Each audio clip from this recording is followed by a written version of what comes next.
So there are four, count them, 1, 2, 3, 4 ways that you can grow any single business. And what I'm going to share with you inside of this video, doesn't matter what type of business you've got. This works for product-based businesses. This works for services. This works for experiences. Doesn't matter if you're in construction, IT programming, accounting, real estate. Doesn't matter. The principles are exactly the same. And yes, it is only 4 things. I used to think that it was a lot more complex back when I first started out in business. And ultimately, it boils down to a much more simple path to follow. And I don't know about you, but every time I find that there's something that is really, really complicated that I'm trying to figure out, I wind up not doing it. But every time I find simplicity, something just clicks in my brain and I wind up executing on the things that I know I'm supposed to do in order to end up getting the results that I want. So if the result you want is growth inside of whatever business it is that you're operating right now, or maybe you're helping somebody else operate their business, this video is going to give you the 4 keys in order to do that.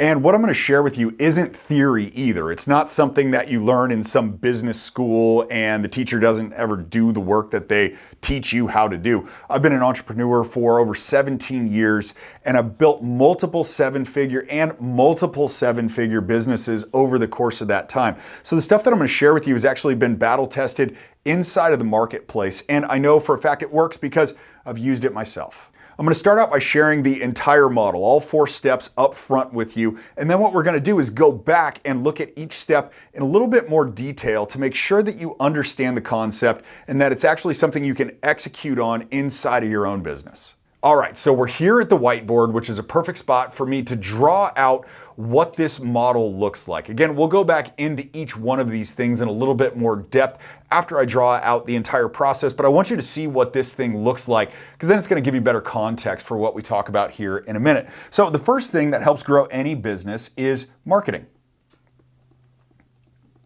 And what marketing is at its core is your message. The things that you're saying, the way that you're saying them is ultimately what comes out inside of your marketing. The second piece of this is advertising.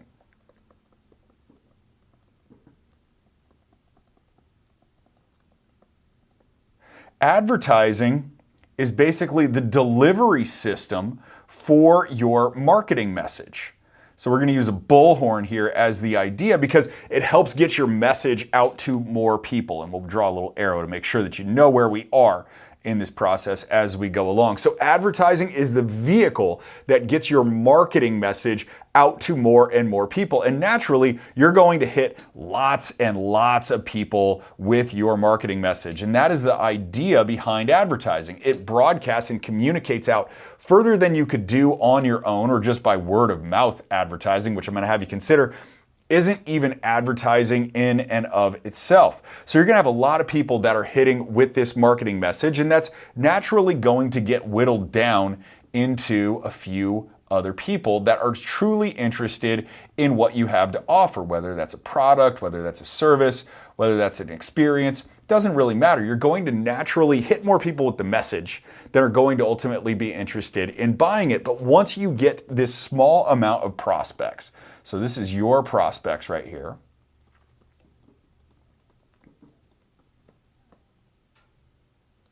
then it becomes your job, and I'm going to make you down here, to get in a more direct conversation with them, which brings us to part 3 of our formula here, which is the conversation of sales. We've got marketing, which is our message that gets people interested. We've got advertising, which is the vehicle, the means that we use to broadcast our message. We get our best prospects in front of us, and now we've got a more direct conversation with them, which is the conversation of sales, getting them to actually come in and become a customer. And what needs to happen after that is the 4th piece, which what we get down to here is fulfillment.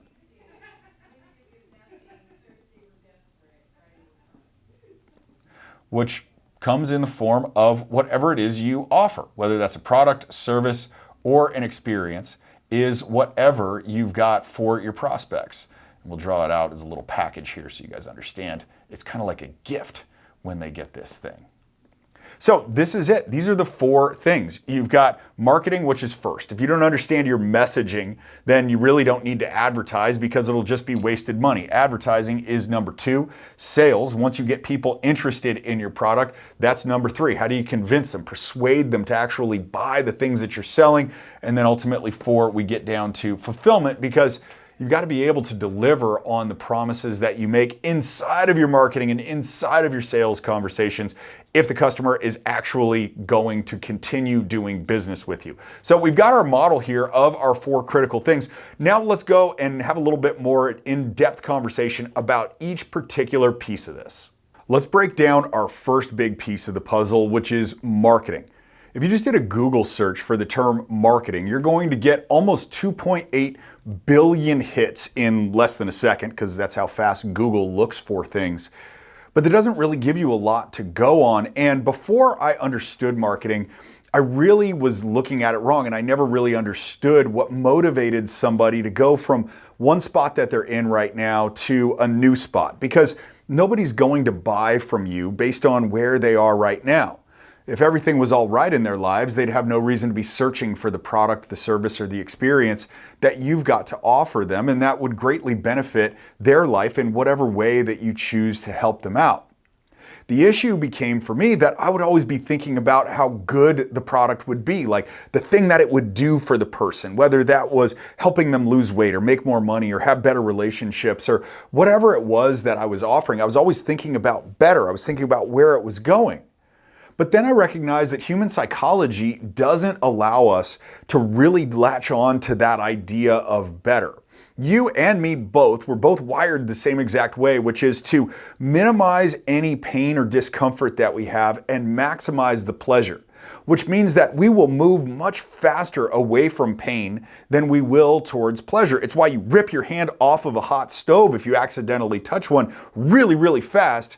But then somebody says, would you like a great meal? And you're not really moving towards it as quickly as you are pulling your hand off the stove. We move away from pain much faster than we move towards pleasure. So when you think about the context of the way that you go about marketing, I want you to start thinking about what are the problems that my prospect could be experiencing inside of their own life, and what are the pains that are linked up to those problems that they face. Because if you can nail exactly the pain that they're going through, delivered from the problems that they experience, they're going to think your message is directly speaking to them. And when they think it's directly speaking to them, they start to assimilate themselves with your product right then and there.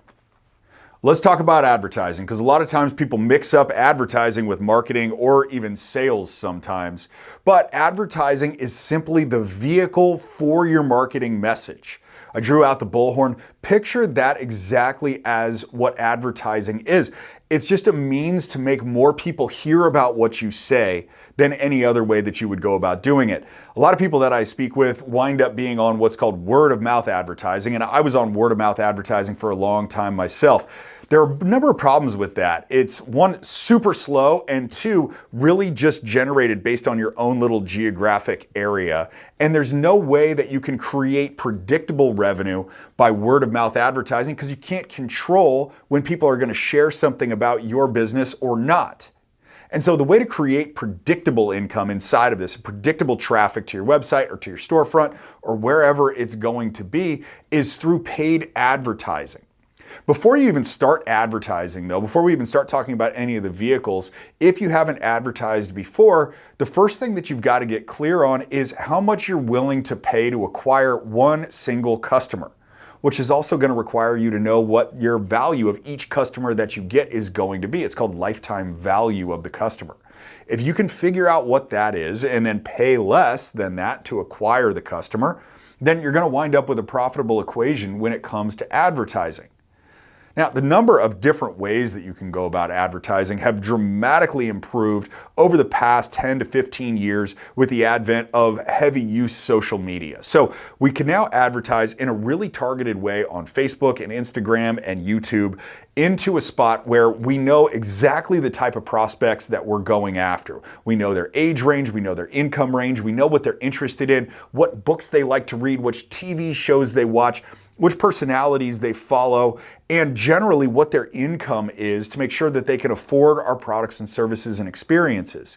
Those have been the most effective means that I've personally found to do advertising. Now, there are other means as well, but I've never figured out exactly how I would wind up tracking them, and so I haven't ever used them. And I want to share these with you just in case you think about using them. I want you to think about, how will I know if this method is effective or not?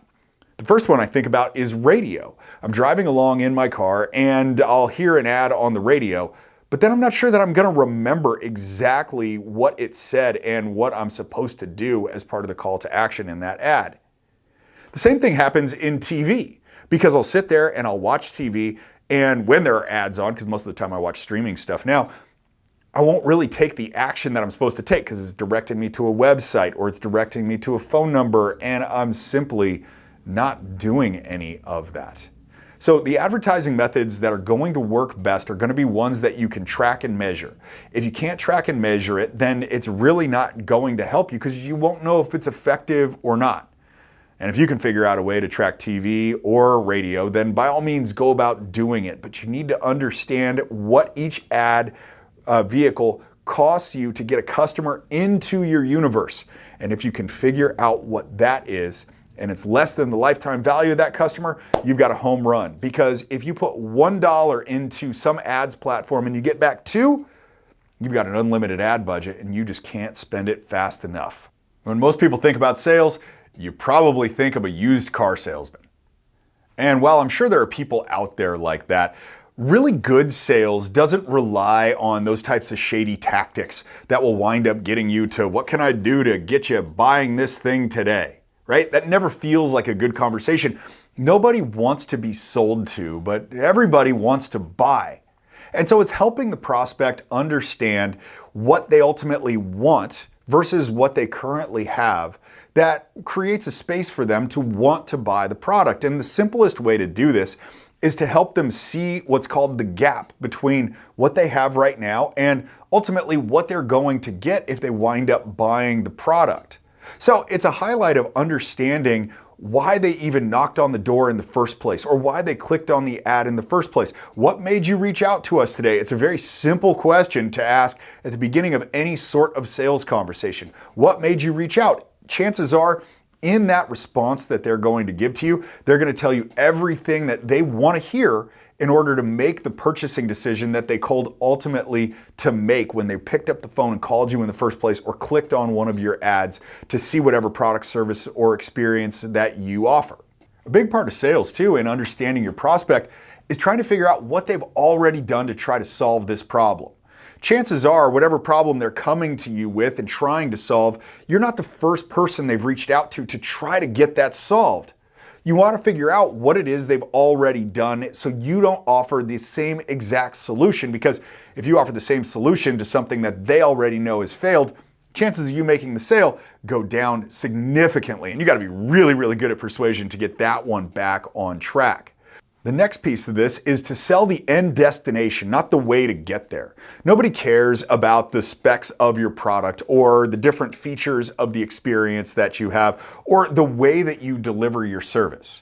What they want is they want their problem solved. And the old adage goes that nobody wants to buy a drill. What they want is they want a hole in the wall. So really, when you think about the context of selling, think about the hole in the wall versus the drill. What is it that the prospect ultimately wants? And to do this, there's a simple process. It's called ask questions and listen.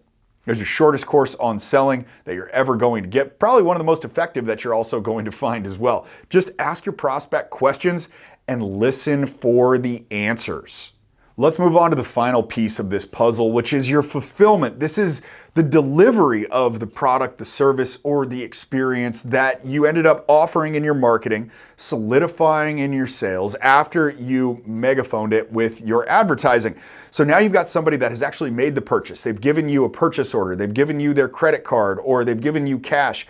Now it's about fulfillment. What is that experience like for them? In the case of a product, does the product actually work? Does it do what it said it was going to do? Is it designed in a way that makes the person feel how you wanted them to feel when they ended up getting the product? And if it's a service or experience, those can be changed a lot more easily than a product can, but in all cases, it's the same. How do you want this person to feel when they get the product, service, or experience that you wound up offering? Now, one of the things that I recognized way later than I should have is that prospects that turn into customers will make the decision to buy from you again within the first 48 hours of making the initial purchase. So what can the first 48 hours of the experience be after somebody has bought whatever it is that you've got to offer that makes them think, I'm going to come back and I'm going to buy from this same person again? How do we solidify the trust, reinforce the decision that they made to buy from us in the first place? And when you think about fulfillment in general, really one of the things that I look to what are the ultimate models of fulfillment in terms of how I want my prospects to feel. And what I want my prospects to feel like is that they've just checked into a fancy hotel like a Ritz-Carlton or a Four Seasons, and the level of service and the attentiveness to those people that those organizations provide is second to none. So I'm looking at what is that going to be like? If I was offering a product, I would think about what does Rolls-Royce do? When you buy a Rolls-Royce, what is that experience like? It's probably very different than you get at your local Honda dealership when you try to go in and buy yourself an Accord.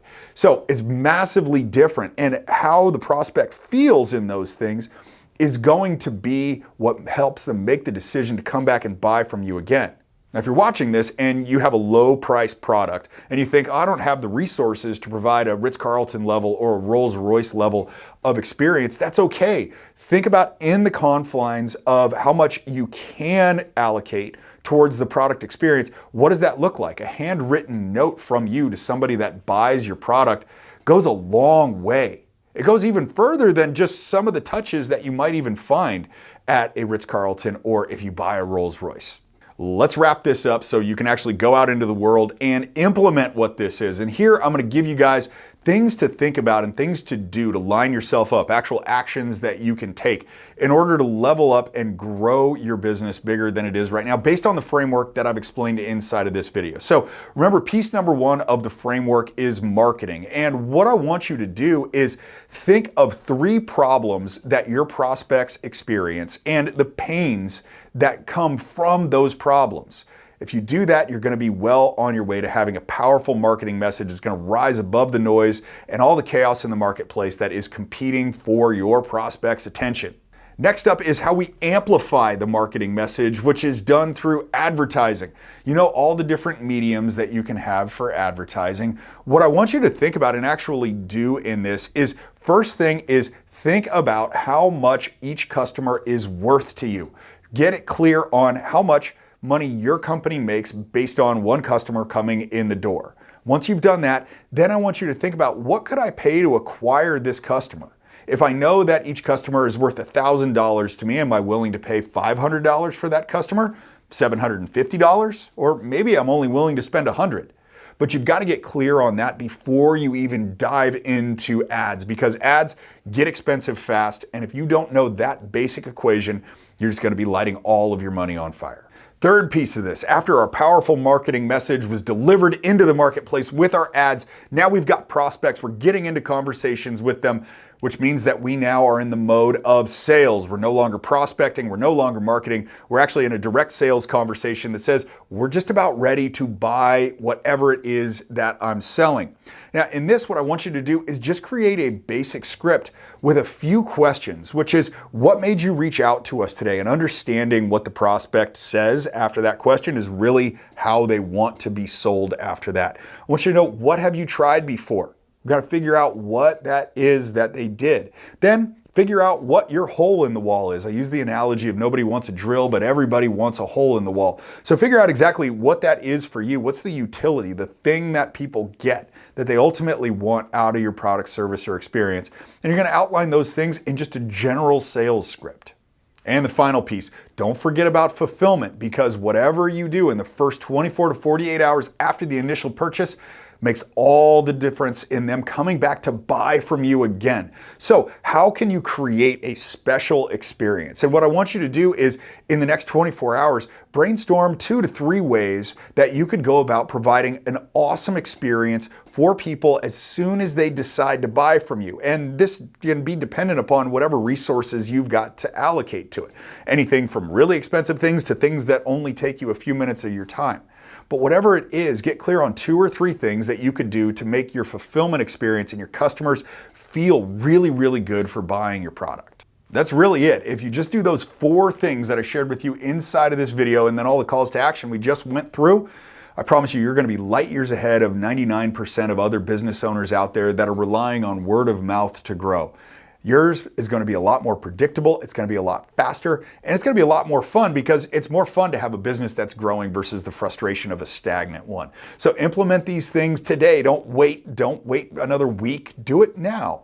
You've got time. There's simple calls to action. Make sure you do all of those things. And before I go, if you got value out of this video, if it's something that you feel like helped you, made you think a little bit differently, maybe opened up something for you, I want you to, 1, hit the like button right now, and 2, subscribe to this channel. I've got all sorts of different videos on business. I've got them on body. I've got them on balance. I've got them on being. I'm about the have it all lifestyle. I don't want your business just to be amazing, only to have your body and your relationships go down the tank. I want everything to be up at once. So if that's what you want, hit the subscribe button and the bell icon to make sure you get notified of all new videos as soon as they become available.